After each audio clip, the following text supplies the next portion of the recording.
The Grow My Cleaning Company podcast helps owners of cleaning companies just like you to grow your company and yourself so you can make more money and finally get the time and money freedom that probably got you into this business.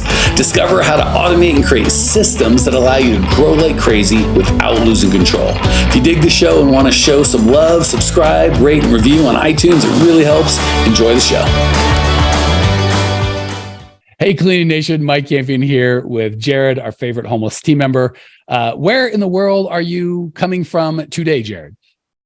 So today I'm in Puerto Vallarta, Mexico.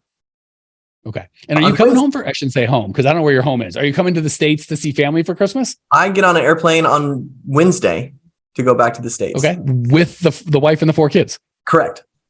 Yeah, it's not the fact that you travel that is so impressive. By the way, for those of you guys who are new to the show, Jered's our traffic guru. If you've seen a Facebook ad for us, good chance it was Jered. So if you like it, let him know. If you don't like it, I don't know, curse, scream. I don't know what you do. You call him in Puerto Vallarta and tell me sucks.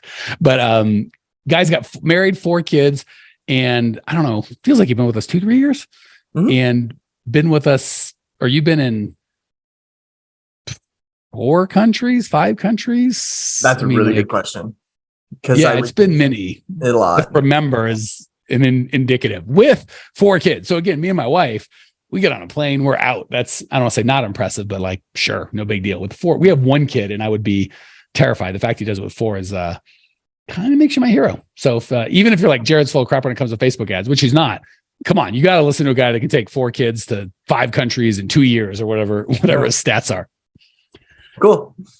All right. So just in case you're here not to hear about the life and times of Jered and want to hear talk cleaning, let's do it. So I was just giving Jered on what should we talk about. And one of the things that I know, I kind of like to do 2 things. 1, our customers winning and sharing that with you guys so you can win, or 2, the things I see you guys struggling with so we can help you not struggle and not have to go through that.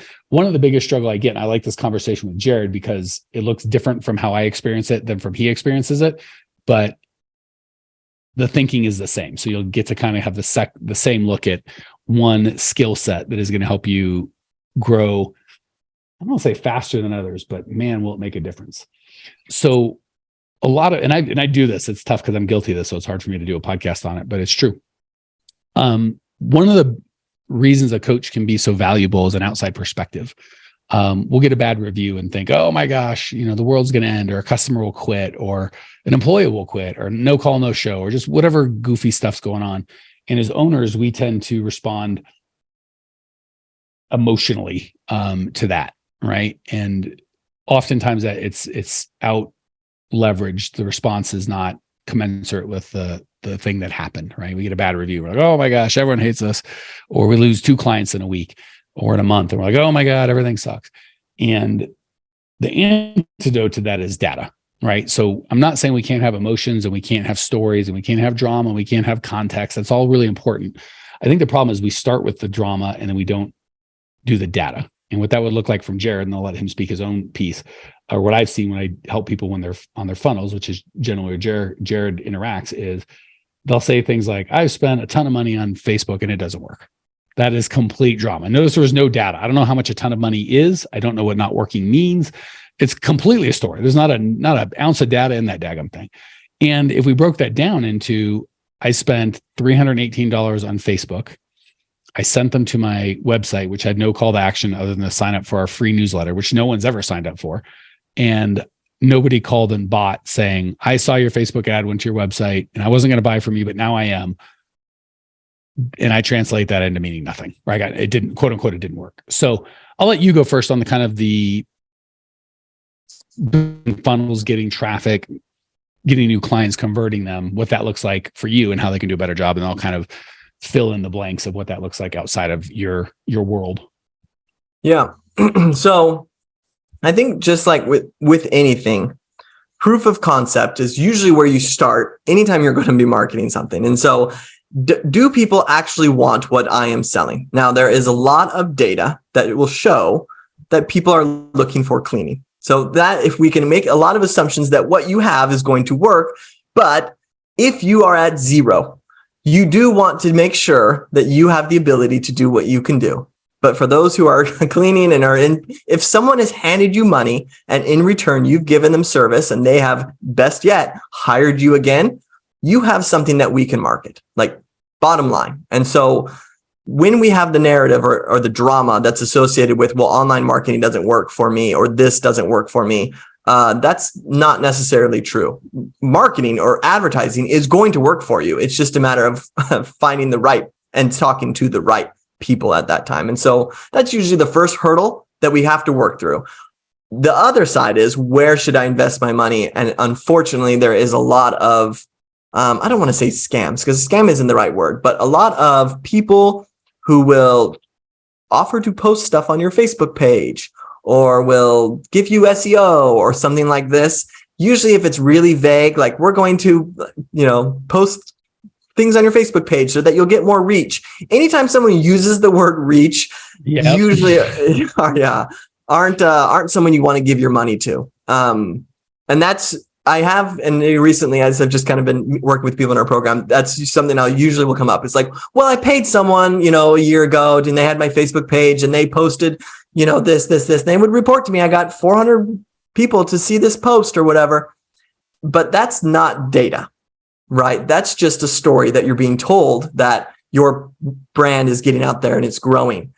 But 400 people seeing your stuff is just, it's worth nothing to me. I go, fantastic. This I can't do anything with this. And so what we need when it comes to collecting proper data is that we need to have a journey of where someone starts and where someone ends. And we need to see it, hopefully they end at giving you money.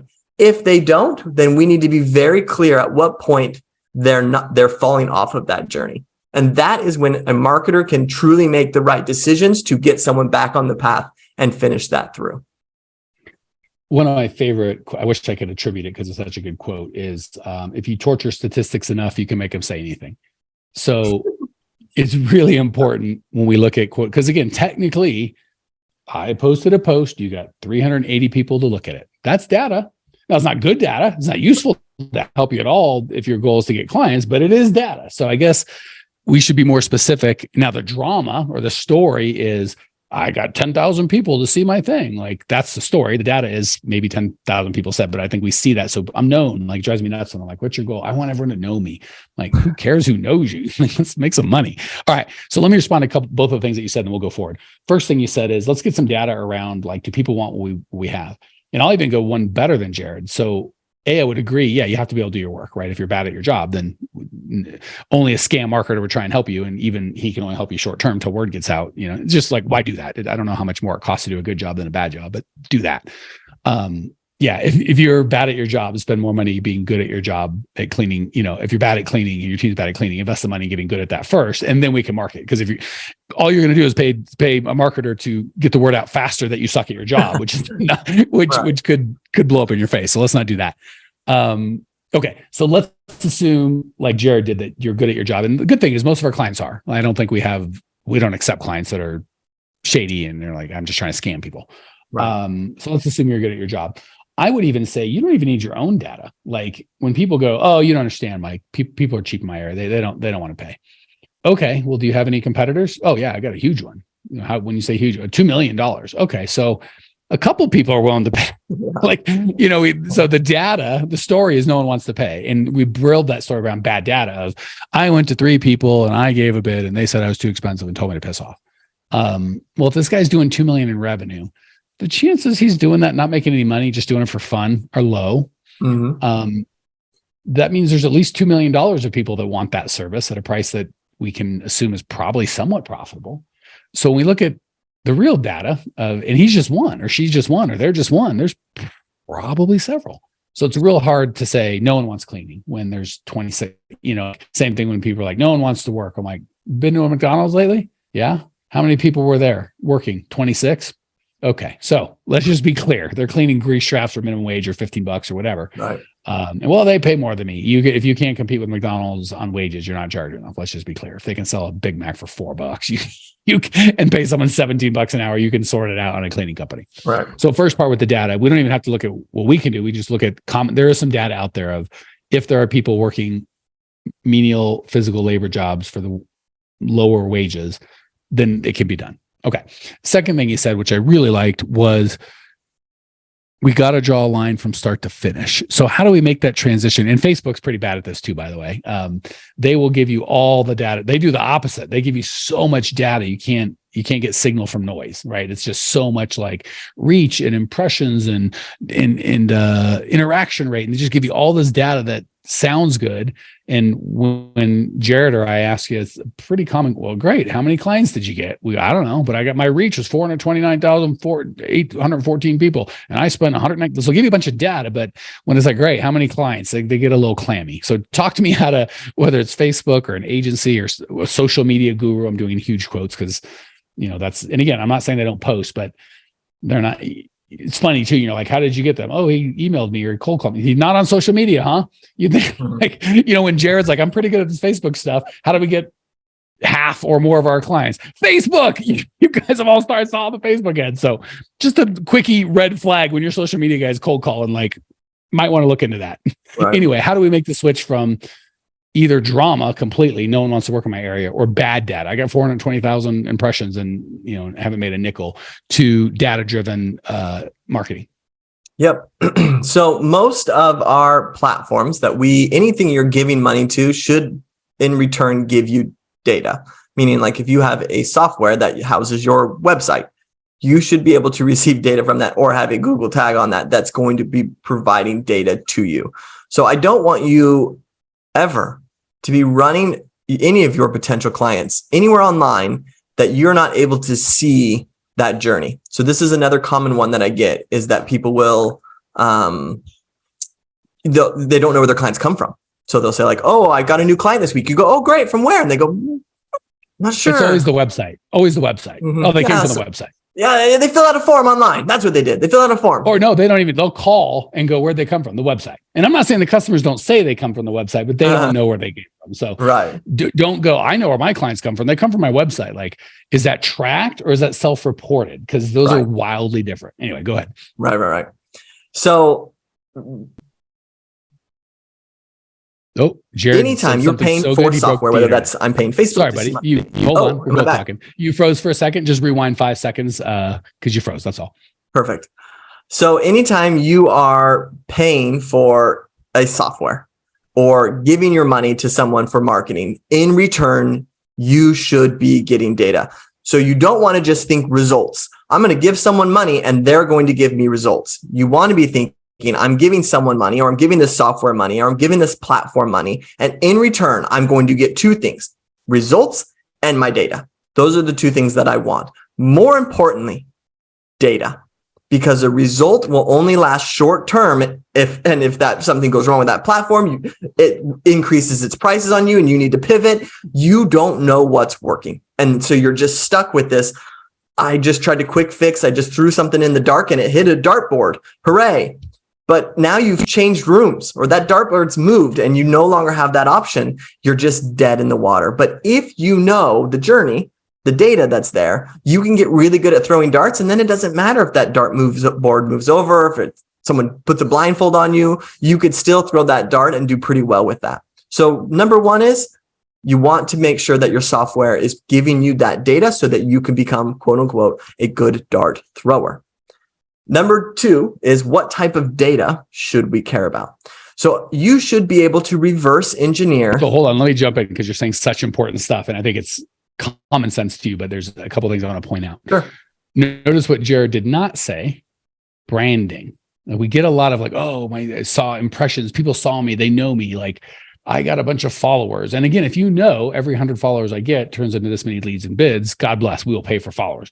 But if we don't have that, most of you don't, that doesn't count. So you get into two non-helpful ends. One is only leads, bid, sales, which I like. If I had to pick one, I'll pick that one. But we leave out the data, and the data is wildly important. Two, branding. Everyone knows me. Like, and that's fine if you're Coca-Cola and you've got $100 million or, hundreds of millions of dollars to spend on, to sell your sugar water. God bless. But when your budget might only be a couple $100 or a couple $1,000 a month, you got to get that return. And that data is so key. And I'm so glad you're like, what does it mean? Because here's the problem. The reason people don't value data is they don't know what it means or what to do with it. So that goes perfectly into what Jered's going to. And by the way, let me give two. So one, don't fall for branding. Two, yes, data is important. Three, before you talk into what data is important, let me answer the one thing they're all thinking. I think they think, Jered, I know they think, because we coach them every day. I can't, it's too hard to track it. I'm not a tech guy. Like they kind of opt out of the like getting the tracking because it feels too hard. Is that, how easy is it to get that data? And then how do we read the data? Yeah. So if I may go back 1 second here, I just want to pitch this question because I think this will kind of cement it all in. If I was to promise you 10,000 followers, like for anyone who's listening to this podcast today, 10,000 followers to whatever platform you want, what are you going to post, or how are you going to turn those $10,000 into sales? Like, how would you do it? And that's what data teaches you. It teaches you like what offers and what messaging works really well, so that you should be able to say, oh, I know exactly what I'm going to do with this new increased followers that I have. So anyway, I think that just kind of cements that home. And like, if you're like, oh yeah, I don't really know how to do that, this is why this episode is so important to you. Okay. Yeah. And now real quick, because now I realize I said something that I want to clarify. When I said, yeah, if I know how to turn followers into customers, I will pay for followers. What I meant was I will invest money in my social media platforms to grow organic followers. I did not mean pay somebody in Nigeria to get you 1,000 followers. They're all bots and they're garbage. You'll get shut down. So please, I don't want to hear Mike said pay for followers. Mike did not say that.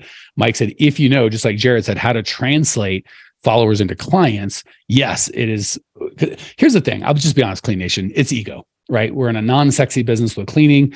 And we feel stupid when we have 72 followers on our Instagram and 4 posts. And we're like, if I had 1 billion followers, then I'd be fine. And if you want to build your ego, God bless. It's America. Do whatever you want. Let's just be clear. Don't tell yourself I'm doing this for my business and for money and whatever. If you don't have that line from followers to client, it's just ego. And if you're like, I don't care, if it makes me feel good, then God bless. Get all the followers you want. It's totally fine. But just don't tell yourself you're doing it for money when you're doing it for ego. Just be clear. All right, back to you, buddy. No, yeah, I think that falls right into the line of that would be a story, not necessarily something that's not data. You're just telling yourself. The story is I've got 50,000 followers and I'm a big deal. Exactly. I'm living in my trailer and I don't pay my rent, but it's like, okay, let's get some data when we talk about big deal. Anyway, go ahead. Right. Okay, so as far as data is concerned, so where you're going to be pulling this data, or what you want to be looking at, is from you want to run through the exercise yourself. Is like, when is the first person that someone's going to come in contact with me, and what platform is that on? So if that's Facebook, if that's Instagram, if that's LinkedIn, if it's TikTok, if it's YouTube, if it's Google, all of those platforms are going to show you that data that you're going to get. Even if it's an organic reach that you can pull from the pages and whatnot, that's all there for you. And then they usually enter into a website at that time, or a landing page, or some sort of CRM, or, even people use MailChimp and build the landing pages in MailChimp. There's data in there. And then of course it's when they become a client to you. So they've gone through, they've become a client. You should then have and be collecting data on that end as well. And so the first thing you want to do is figure out where it is that something is going wrong. So am I not being seen by anyone? Well, that's at the top, right? Is it, man, I'm getting seen, but I'm not getting any hits. I'm not getting any phone calls. Great. Then we're going to focus in the middle there, kind of in that landing page website. And then if it's, hey, I'm talking to people on the phone, but I'm not getting any clients. Great. We're going to focus our energy here. And you'll find that when you can focus your energy on leaky spots, that's when your business can truly grow. But when you feel like you just have your hand on so many different things, or you're just trying to knock on so many and hammer this and hammer that, that's when you get that spinning feeling of like, I don't know what to do. I don't know where to start. I'm just lost. But as soon as you can identify, and that's pretty easy, top, middle, bottom, where's my issue? Then you can put all of your energy into that specific issue. And you're going to see results as you're putting your mind and efforts into that. Yeah. It's like you've got a hose that's kinked, and instead of looking for the kink, you just start touching the whole hose. And then you get frustrated when nothing seems to turn the water on more. Seems to work, right? Yeah, or it's so much better, Jered. Yeah, more water. It's like, well, that's not going to be it. So, okay, I feel like we've been going a little while and we're kind of covering a lot. So I'll give kind of my thoughts on the non-marketing piece of data versus drama. Anything to tie a bow on anything we've said so far from your side perspective or your perspective, Jered?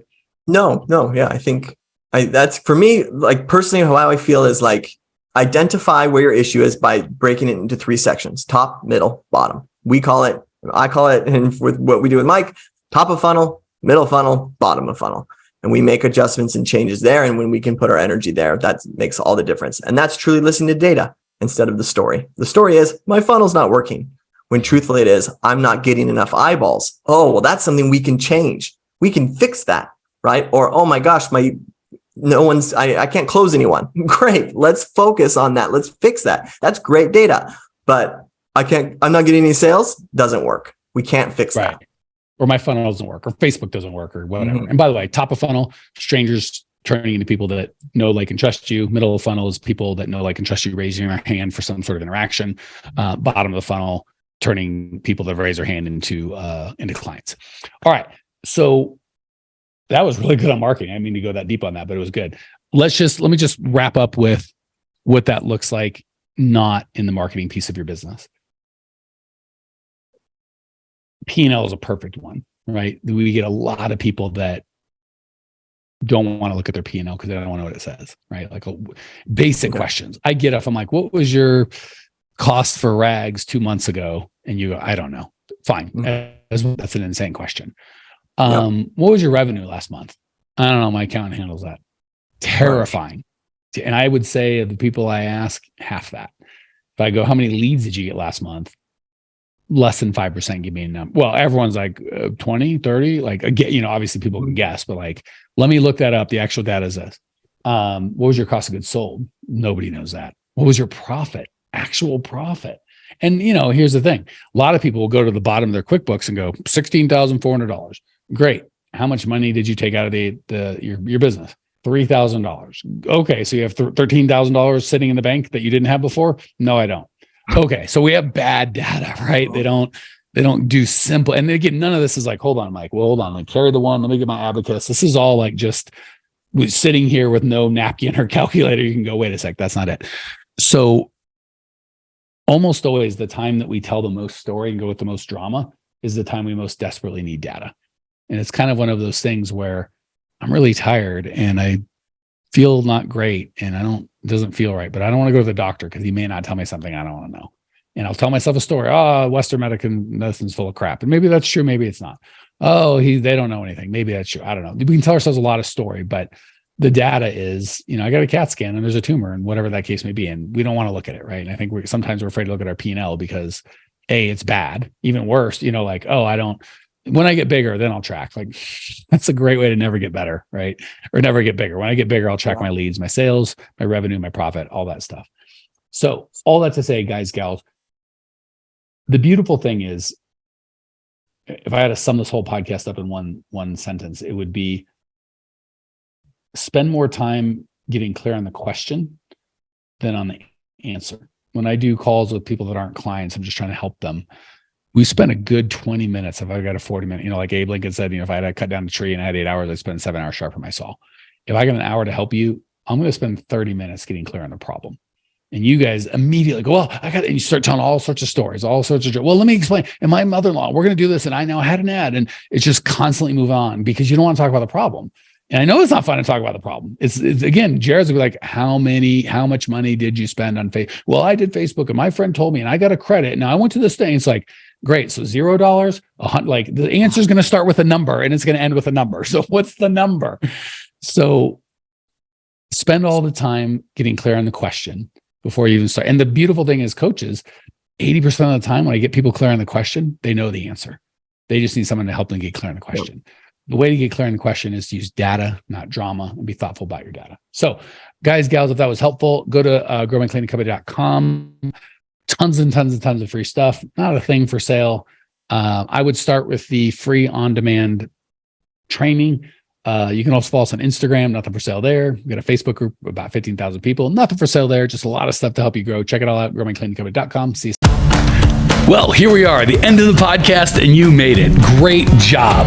I've got a little bonus for you for sticking through with me, but like I mentioned before, if you got value out of this podcast and you want to show a little love, subscribe, rate, and review on iTunes, Spotify, wherever the heck you're listening to this thing. Share it with a friend, share the love. And as a special thank you for those of you that stuck with me to the end, how about I give you my personal phone number so we can text? It's a great way for me to get to know you, your business, your goals personally. So shoot me a text now, 602-932-6431. That's 602-932-6431. I am the only one who responds to these texts, and I will personally respond to everyone I possibly can as long as this number is manned. Don't know how long we're going to keep this at the end of the podcast, so grab it now, 602-932-6431. Give me a text, say hey, can't wait to meet you.